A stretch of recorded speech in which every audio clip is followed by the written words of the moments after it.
Hey folks, my name's Ed Trevors. My pronouns are he, him, and his. I'm an Anglican priest serving in the beautiful parish of St. Margaret of Scotland that sits on the ancestral and on the unceded territory of the Mi'kmaq people, Gwe. The other day I was reading an article.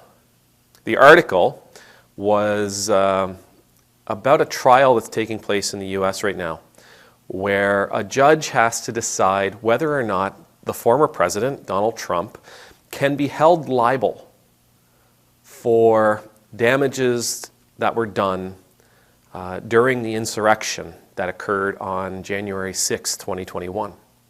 Apparently there's some legal questions as to whether a sitting president can or cannot be held liable for their actions, and in this case for their inaction. I mean, the judge, according to the article, regularly returned to the question, why didn't he say anything for 2 hours? Why didn't he say anything for 2 hours? While all this was happening, why didn't he say anything?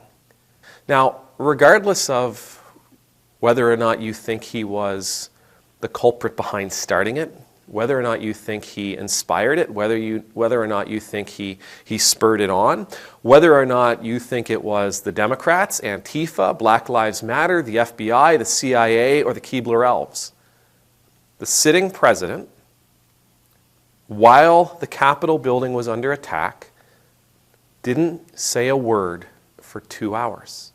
He knew it was happening, and he chose to be silent. He didn't send out a text message. He didn't send out a tweet. Well, maybe he was thrown off Twitter by then. He didn't have one of his people offer a tweet. He didn't offer one of those interesting little letters of his. He didn't say a word. He didn't get on Fox, which apparently just has a ridiculous amount of time set aside for him. He didn't use media, radio, television, the internet to say, please stop. Calm down. Go home. For 2 hours, he didn't do anything to try to quell what was taking place at the Capitol building. Despite the fact that senators and congressional representatives, even the vice president, were running for their lives. Despite the fact that staffers and staff and maintenance crews and Capitol police officers were in danger. Despite the fact that people were being injured and property was being damaged, he chose not to say anything. Again, it doesn't matter which side of the political coin you find yourself. It doesn't matter if you're a supporter of his or not. For 2 hours, he chose not to say anything about what was happening in the Capitol building. In the church, we call this a sin of omission. It's when we fail to do that which we ought to do. We choose not to do that which we ought to do. I don't really like the idea of failure because that takes on different connotations. So a sin of omission is when we choose not to do that which we ought to do. Between us, the sin of omission is what terrifies me most. I mean, I can walk around all day long and say, hey, at the end of the day, say, hey, I didn't kill anybody today. Check that box off. Yeah. But the sin of omission comes to those questions like, did you love God with all your heart, mind, soul, and body? And I go, yeah, for the most part. I think so for the most part. No. Did you love your neighbor as yourself? Yeah. For the most part. Maybe. No, there were some things that I could have done that I didn't do. And this, for me anyway, is also what I think is what is most dangerous for our countries, for our societies, for our cultures, for our peoples. It's the sin of omission. Right here in Canada, if nations are held accountable and are judged and one day have to speak for themselves, have to defend themselves in front of the throne of judgment, in front of the throne of God, we might be able to say, well, we never went to war. We never picked a fight. We only ever went to war because we were asked to help people defend.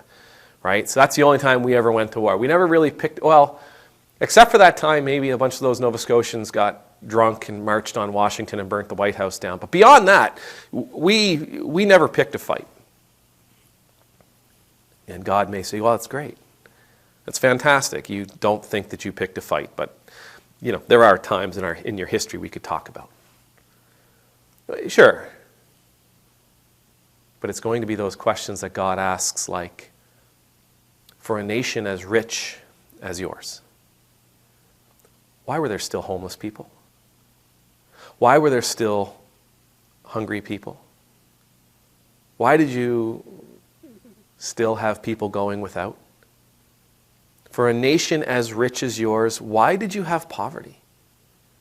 Why did you allow 1%, 1.5%, 2% of your population to take up 50% of your country's worth, value, production?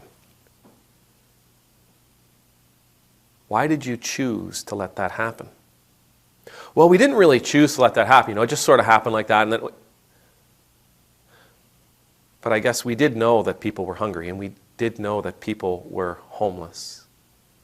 And we did know that people needed help, and people were slipping between the cracks.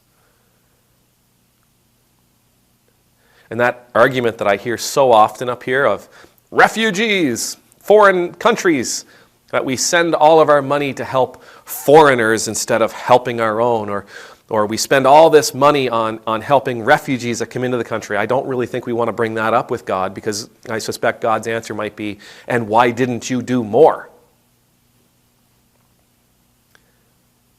Look at all you have. Look at your resources. Why did you stop there? Why did you put a budget number of X on that particular item? And why are you now trying to tell me that you could only do one or the other? You had more than you ever possibly could have used. Why didn't you share it with everybody? See, this is an example of a sin of omission. And again, I think this is, at least from a God's judgment perspective, there's lots of Christians out there that believe that God will judge our nation sinful because of alcohol, of pornography, of fornication. Will be considered sinful because of abortion. Will be considered sinful because of liberal ideals or leftist values, or even in some cases because we want to share our resources with others. That's not going to be it. We're not going to be considered a sinful nation because of what we allow people to do. We are going to be considered a sinful nation because of how we allow people to live in conditions that we would never allow ourselves to live, because we allow people to live in conditions that we would never want to live. Donald Trump is going to have to answer for this sin of omission. Why were you silent for 2 hours? Despite the fact that all these people were pleading with you to say something, say anything, make this stop. He's going to have to answer for why he was silent for 2 hours. Was it a matter of he wanted it to happen, or was it a matter of he simply didn't know how to deal with a crisis? I don't know. He's going to have to give us those answers.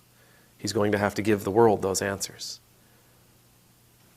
But our nations, our societies, we too are also going to have to answer why we choose not to take care of our neighbors as we would take care of ourselves.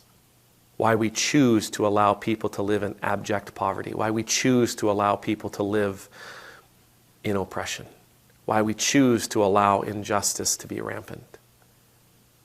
Why we choose to allow communities to go without water, medical assistance. Why we choose to allow corporations to exploit vast swath. You know what? I can go on forever. We choose to turn a blind eye to a lot of things. And if ever a time we as a nation will be judged by God, it will be based on that. May the Lord bless you. May the Lord keep you. May the Lord's face be made to shine upon you and be gracious to you. May the Lord's countenance be lifted up to you. May you always know the peace of being in the Lord's presence. And I pray that you and I, and we don't have to do it all, but we will offer ourselves in some way, that we won't turn a blind eye to the plight of the people, of the plight of our neighbors. Amen. Numultus.